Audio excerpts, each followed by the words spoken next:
Hello again, everybody, and welcome to another edition of Browns Latest. I'm Dave Grendzynski, and this is where we get you caught up on the latest news involving the Cleveland Browns and then give you our take on that news along the way. Thank you to everyone who has liked our previous episodes, who has subscribed to the channel, become members of the Browns Dog Pound, and those of you who get your comments in the viewer comment section. Well, here we are once again, a letdown in London.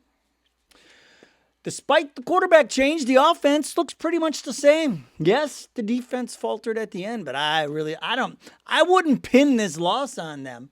We'll talk about what we learned from this performance from our favorite team. And in the viewer comments, someone thinks Kevin Stefanski is an idiot. And this comment actually didn't come from me, so I know you'll be shocked. So how did the fly-in Hawaiian look? Well, I thought he looked okay. We got stats.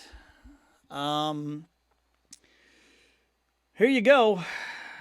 19 for 33, 190 yards.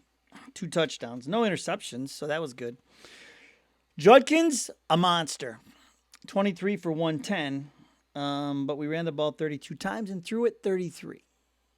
So once again, we threw the ball more than we run the ball, even though we were getting 5 yards a carry.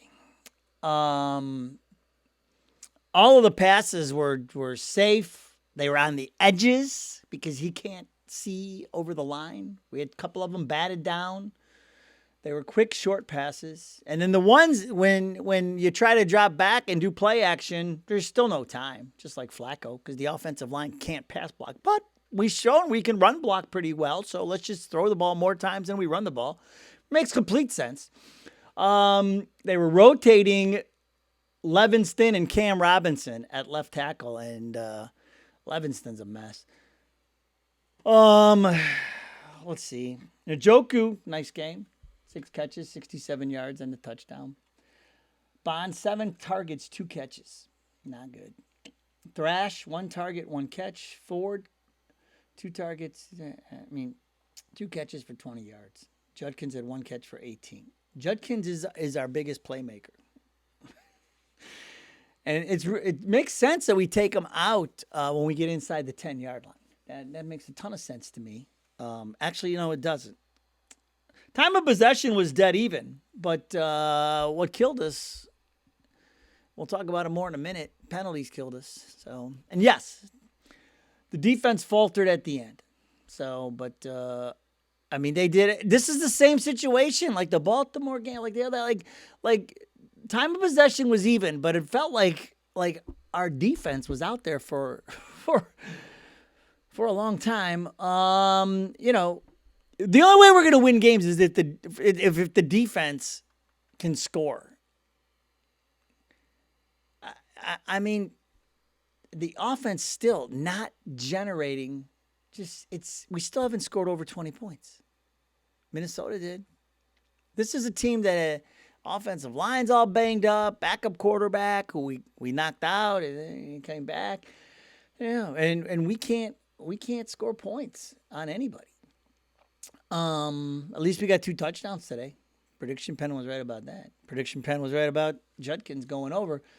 But the only way they scored was that trick play. They had a guy who never thrown a pass in the NFL, throw a pass to a guy who never catches the ball in the NFL. That's how they scored their first touchdown. And then the other touchdown that started the second half was kept alive by that pass interference call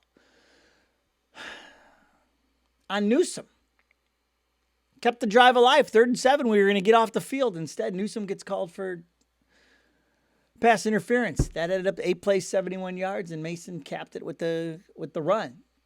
But I thought the coverage was great up until that last drive. I don't know if we drop back. We're doing more of a prevent. Force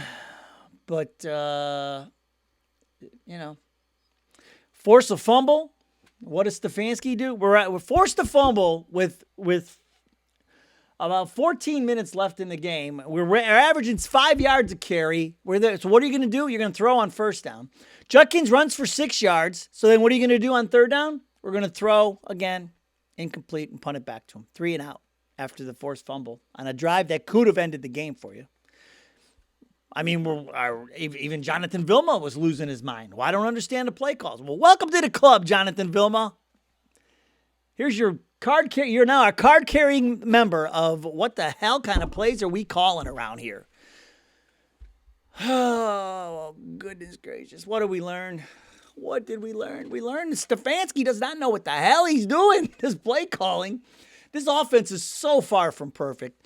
And I know you're going to talk, rookie quarterback, water it down, this, that, and the other thing, and everything else. But the play calls are still suspect. Why are we taking Judkins off the field? And again, this is like he said with Chubb. He said in the press conference, I think it's a load management thing with Judkins. He is the only thing you got doing anything on offense, and you take him off the field when we're inside the 10. Let's give the ball to Ford. Unbelievable. We don't see Sampson at all. I don't get it. If you're worried about the load, we got the offensive player of the year from the SEC. It's just standing there doing nothing. I cannot figure that out. Why this isn't a Gibbs-Montgomery backfield, I have no idea.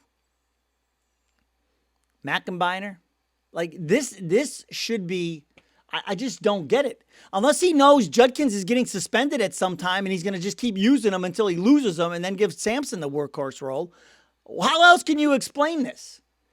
It just doesn't make any sense. The stuff we do on offense.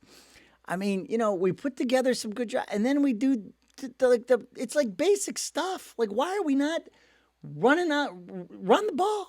And then we get it back with 3-6, third down and 11 with 3:16 to go. We throw a pass that had no chance, stops the clock, so they don't have to burn it. They should have run the ball, or if you're going to throw it, throw a little screen pass, stay in bounds, force them to call their last time out. Or, I mean, there are other choices. Let it run under 2 minutes. And then Bojorquez gets off the punt of his life. It checks up at the 3. Here's Bubba Ventrone. How do our guys not know you can't put your foot on the line? So in that situation, if you have to, just knock it sideways again. You already kept it out of the end zone. Don't grab it and slide into the end zone. You just defeated the purpose. Are we not coaching these guys up? Special teams, I thought Larverdin looked good on the punt returns. I mean, we still haven't returned anything for anything, but I mean, I thought he was fine. But still, special teams hurt us again this week. The play calling hurt us again this week. I thought the time management again at the end of the half was brutal. We have 3 timeouts and we just run the clock all the way down to 29 seconds before we call a timeout. And now we're squeezed. Now you're trying to score a touchdown in 29, got to throw the ball every single time, and Minnesota knows that. But if you're calling timeouts, at least you keep the whole playbook open. Just save one for the field goal at the end. And that burned us. Oh, my God. Stefanski is, I mean, I don't know how else to say it, but he could be the worst coach in the league at this point. There's no other way to say it. And he was questioned about these things after the game, and he's just all surly now. He's Mr. Tough Guy after the game. But hey, the bottom line is he's killing us. He's costing us games. He is costing us games. Our wide receivers are not a threat to anyone. I don't think our wide receivers would threaten a CYO team at this point. And you see Minnesota on the other side, Addison and Jefferson, Addison and Jefferson, Addison and Jefferson. Go to the tight end a little bit. With us, we got nothing from our wide receivers. Our one guy just drops the ball. He got dropping every game now, Judy. I mean, maybe he just wants to keep that streak alive. I don't know. Unbelievable. Doesn't help our rookie at all. But doesn't help anybody. How about penalties? Remember we had the whole big thing on penalties, how Minnesota, the worst at us, 37 penalties and second in the league. And we committed more than them. 10 for 78. They had 7 for 50. 78 yards in penalties. And that's a touchdown, folks. You're giving up 78 yards? That's a drive.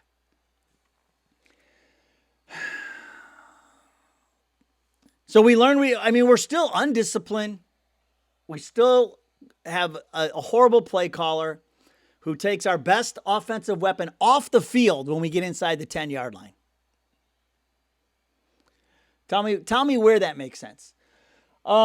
We must commit to the run, which I thought we did today. But if we're worried about the load, and that's why we're taking our best offensive weapon off of the field inside the 10, how about we use our other guy a little bit? Instead of just giving him, let's see, let's see what he had. I got the stats right in front of me. Sampson, 1 carry, -4. 1 carry again. 1 carry. 3 straight games of 1 carry after what he did against Cincinnati in that opening game. And here's a game where you really could have been throwing him out of the backfield. You could have been throwing screens. I got a text before the game from Thrasso. Said the screen game needs to be in play today because of the way they blitz. And I thought the same thing. It only makes sense. I mean, do we even throw a screen? I don't even remember. Offensive line cannot hold up for anything. He wants to do these deep play action passes, and the offensive line can't do it. Just can't do it. And the other thing is this. We are limited. We can't throw over the middle with Gabriel. He cannot see over these guys. He can't. You can see it out there. He is, I'm sorry, folks. He is not a franchise quarterback. I mean, he was nice today. He was okay, and he might get better. But you're so limited. I mean, you have no wide receivers, and you have this at quarterback, who a guy can't see over the line. Can't throw over the middle. Can't throw over the middle. Judy, I'm gonna say, we used to call my brother Hoofs when we played football because he dropped passes. Jerry Judy, I'm calling him Hoofs from now on.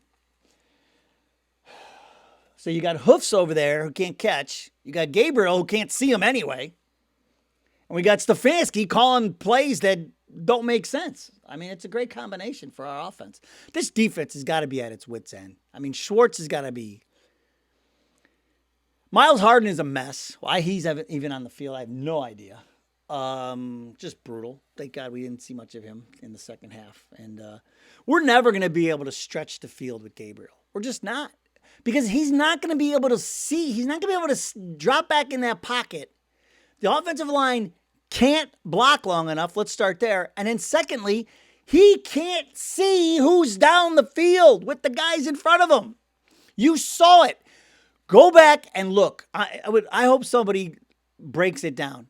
I should have been keeping track because I guarantee you out of all the passes he threw, out of the 33 attempts, I guarantee you 25 of them or more were off to the sides because that's all he can see. He can't see over the offensive line. He can only see on an angle, and that's why they moved that pocket for him because he can't see. And as a defense, you know that.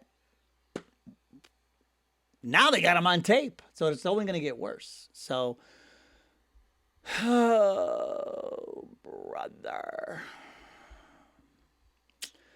We have viewer comments. I mean, we didn't win, but they always win. Muscleman 2025. Judkins is a stud. I'm sorry. Judkins is a dude, but Stefanski is an idiot, taking timeouts on their drive to give them time. I thought the whole thing was stupid. We shouldn't have thrown the ball on that third down. And then special teams screws up the punt. We should have had them pinned at the 2 or the 3. What difference does it make if you give up an extra yard or 2 on that punt? Once it checks up, you don't need to dive on it and slide. Just make sure you had a guy in between the ball and the goal line. That's all you had to do. Why don't we coach these guys up? I don't understand. That's the discussion you have to have before they even go out there. You say, listen, no matter what, do not go into the end zone for any reason to down this ball. Yeah, and then we're gonna call a timeout for them. Maybe what is Stefanski doing? I thought you gotta take the runoff.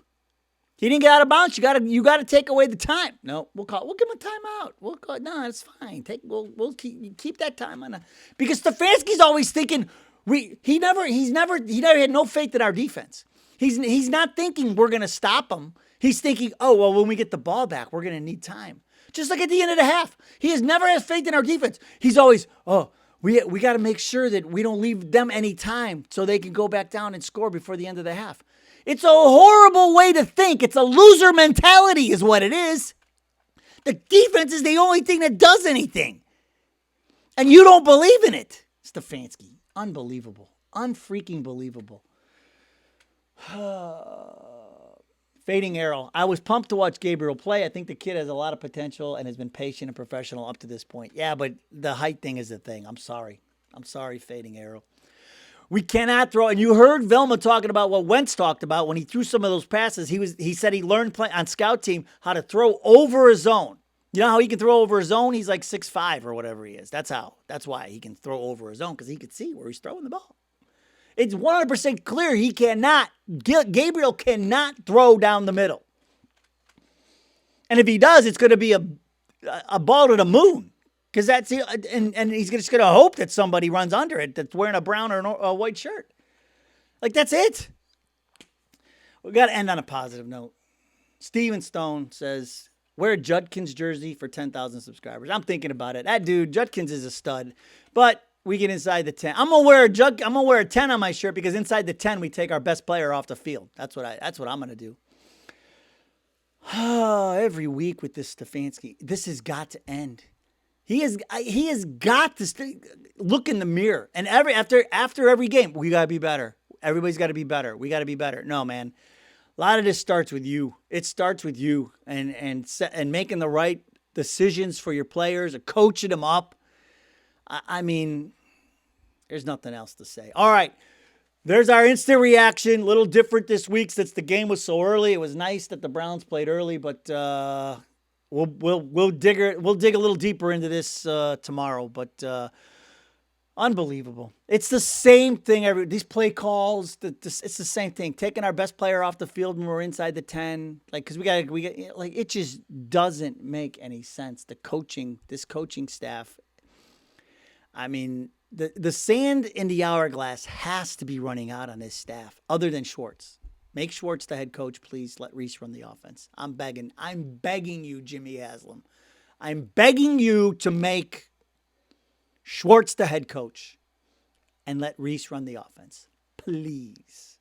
But here's the thing. I mean, Gabriel didn't. I mean, it wasn't anything spectacular that would have him. Oh, he's got a lock on the job. We know that. I don't know. All right. I need to go have a drink or something. All right. We'll see you tomorrow. Go Browns. We'll see you next time.